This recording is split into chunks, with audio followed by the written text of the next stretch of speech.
എരുമപ്പെട്ടി കുണ്ടന്നൂർ ചുങ്കത്ത് വൻ കഞ്ചാവ് വേട്ട.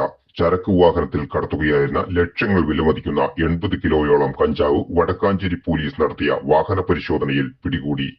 സംഭവത്തിൽ 3 തമിഴ്നാട് സ്വദേശികളെ കസ്റ്റഡിയിലെടുത്തിട്ടുണ്ട്. 2 പേർ പോലീസ് സംഘത്തെ കണ്ട് ഓടി രക്ഷപ്പെട്ടു. ധർമ്മപുരി സ്വദേശികളായ പൂവാരശ്, മണി, ദിവിത് എന്നിവരാണ് പിടിയിലായത്. കുണ്ടന്നൂർ ചുങ്കം ശ്രീകൃഷ്ണ ക്ഷേത്രത്തിന് സമീപം അർദ്ധരാത്രിയോടെയായിരുന്നു സംഭവം.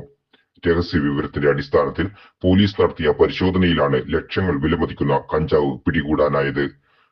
42ഓളം പൊതികളിലായി ടേപ്പ് ചുറ്റി ഒട്ടിച്ച നിലയിലാണ് കഞ്ചാവ് കടത്തുവാൻ ശ്രമിച്ചത്.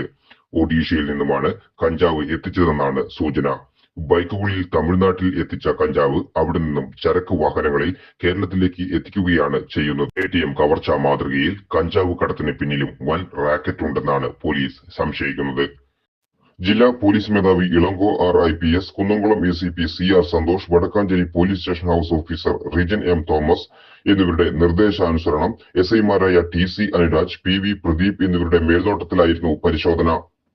SI വിജേഷ്, CPO മാരായ Arun, Babu, DANSAF team അംഗങ്ങൾ തുടങ്ങിയവരും പരിശോധനയിൽ പങ്കെടുത്തു. VCV news, Kundannoor.